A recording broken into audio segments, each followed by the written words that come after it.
Iniimbestigahan na ng Commission on Human Rights o CHR ang isang engkwentro sa pagitan ng Philippine Army at New People's Army sa Negros na ikinamatay ng 19 na katao, kabilang ang isang UP student leader.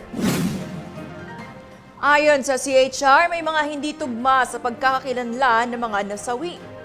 Iginiit ng militar na pawang NPA members ang kanilang nakalaban. Sinasabi naman ng ilang grupo na maraming sibilyan ang kabilang sa mga nasawi.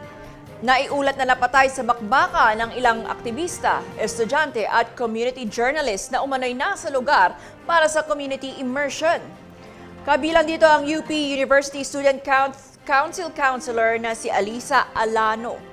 Gate ng CHR, kailangang sumunod sa international humanitarian law ang lahat ng panig at dapat manatili ng presumption of civilian status kung may alinlangan sa pagkakakilanlan ng mga nasawi.